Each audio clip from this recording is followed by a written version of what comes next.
Happy marriage, happy marriage, happy marriage to you, to you, to you marriage. ಎಲ್ರಿಗೂ ನಮಸ್ಕಾರ. ಇವತ್ತಿನ ದಿವಸ ನೋಡ್ರಿ ಟಾಪಿಕ್ ತಗೊಂಬಂದಿನಿ. ಅಕ್ಕ ಈ ಲೆವೆಲ್ ಎನರ್ಜಿ ಐತೆ ಅಂದ್ರೆ ನೆಕ್ಸ್ಟ್ ಲೆವೆಲ್ ಹ್ಯಾಪಿ ಬರ್ಡೇನ ವಿಶ್ ಹಂಗ ಮಾಡ್ತಾಳೆ. ಸ್ಮಶಾನ್ಗೆ ಹೋಗಿ ಫಾಲೋ ಮಾಡ್ರಿ ಅಂತ ಕೇಳ್ಕೊತಾ ನೋಡ್ರಿ. ಅಕ್ಕ ಹುಚ್ಚರ್ಗತಿ ಅಲ್ರಿ, ಹುಚ್ಚಳ ಅಂತ ತಿಳ್ಕೊಬ್ಯಾಡ್ರಿ. ಅಕ್ಕ ನೆಕ್ಸ್ಟ್ ಲೆವೆಲ್ ಟಾರ್ಗೆಟ್ ಐತಿ. ನಮ್ಮ ಕಿಪ್ಪಿ ಕೀರ್ತಿಗಿಂತ ಅಕ್ಕ ನೆಕ್ಸ್ಟ್ ಲೆವೆಲ್ ಅದಾಡ್ರಿ. ಯಾಕಂದ್ರೆ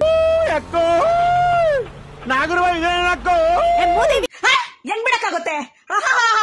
ಬಿಟ್ಬಿಡ್ತಾರೆ. ನಿಮ್ಮ ಹತ್ರ ಸುಂದ್ರ ಮುದ್ದೆ ಎಲ್ಲ ಹುಡುಗಿ ಸುತ್ತಾಡ್ತಾರಲ್ವಾ? ಕಿಪ್ಪಿ ಕೀರ್ತಿ ಒಂದು ಲವ್ ಸ್ಟೋರಿ ಬ್ರೇಕಪ್ ಆದ್ರೆ ಅಕ್ಕಗೆ ಒಂದು ನೆಕ್ಸ್ಟ್ ಲೆವೆಲ್ ತಲಿ ಹಾಪಾಗೈತ್ರಿ. ಈ ಮೆಳ್ಳು ಸಿರೆ ಸವಿಗಾಣ ಎದೆ ಜಲ್ಲಿದೆ ಹೂವಿನ ಬಾಣ ನಮ್ಮನೆಗೆ ಬೇಳೆ ಸಾರು ನಿಮ್ಮನೆ ಹಾಪಾಗಿರೋ ಟೈಮ್ನಾಗ ಹೊಸ ವಿಡಿಯೋ ಒಂದು ಸಬ್ಸ್ಕ್ರೈಬ್ ಬಟನ್ ಟಕ್ ಅಂತ ಹೊಡ್ರಿ. ಸೊ ವಿಡಿಯೋ ಸ್ಟಾರ್ಟ್ ಮಾಡೋಣ. ಏನಿಲ್ಲ, ಅಕ್ಕ ನೋಡ್ರಿ ನೆಕ್ಸ್ಟ್ ಲೆವೆಲ್. ಸೊ ಅಕ್ಕ ಜೋಶ್ ಅಂದ್ರೆ ಜೋಶ್ ಐತ್ರಿಪ್ಪ. ಅಕ್ಕನ ನೋಡಿದಾಗ ಒಂಥರ ನೆನಪು ಬರ್ತಿದ್ರಿಪ್ಪ. ನನಗೂ ಅದೇ ನೆನಪು ಬಂತು ನೋಡ್ರಿ. ಯಾಕಂದ್ರೆ ಅಕ್ಕ ಹಂಗದಾಡ್ರಿ. ಯಾಕಂದ್ರೆ ನಾನು ಸಡನ್ಲಿ ನೋಡಿದಾಗ ಎದಿ ಜಲ್ಲ ಅನ್ಬಿಡ್ತು. ಅಕ್ಕ ಕ್ಲೋಸ್ ಅಪ್ನಾಗ ಹಿಂಗ್ ಬಂದ್ರಿಪ್ಪ. Punjab Gujarat Rajasthan Lucknow. Happy birthday to you birthday.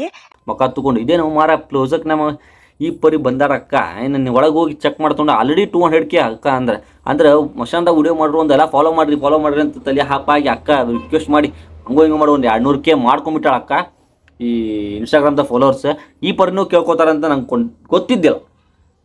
ನಾನು ಕೇಳೇನ್ರಿಪ್ಪ ಫಾಲೋವರ್ ಅಂತ ಅವತ್ತು ನಾನು ಹೇಳಿಲ್ಲ. ಯಾಕಂದ್ರೆ ನಾನು ಇಷ್ಟಪಟ್ಟವ್ರು ಫಾಲೋ ಮಾಡತ್ತಾರೆ. ಇಲ್ಲಾಂದ್ರೆ ಸ್ಕಿಪ್ ಮಾಡ್ದೆ ಹೋಯ್ದು ಮರ ಇವಂತ ದೊಡ್ಡ ತುಂಡ ಅಂತ ಹಾಕಿ ಸ್ಕಿಪ್ ಮಾಡಿಬಿಡ್ತಾರೆ. ಅಂಥದ್ರಾಗ ಅಕ್ಕ ಫಾಲೋ ಮಾಡಿ ಅಂತ ಹಂಗೆ ಮಾಡಿ 200K ಮಾಡ್ರೆ ಅಕ್ಕ. ಬಟ್ ಇನ್ನೊಂದು ಹೇಳ್ತೀನಿ, ಅಕ್ಕ ಭಾಳ ಕ್ಲೋಸಪ್ನಾಗ ಬಂದ್ಬಿಡ್ತಾಳೆ. ಇದೀನ್ ಚೆಲ್ಲ ನೋಡ್ತೈತಿ. ಯಾಕೋ ಒಂದು ಕಡೆ ಕ್ಲೋಸಪ್ನಾಗ ಬಂದ್ಕೊಳ್ಳೆ ಮೊದಲೇ ಇನ್ಸ್ಟಾಗ್ರಾಮ್ ಇಷ್ಟು ಮೊಬೈಲ್ ಇರ್ತದ್ರಿ.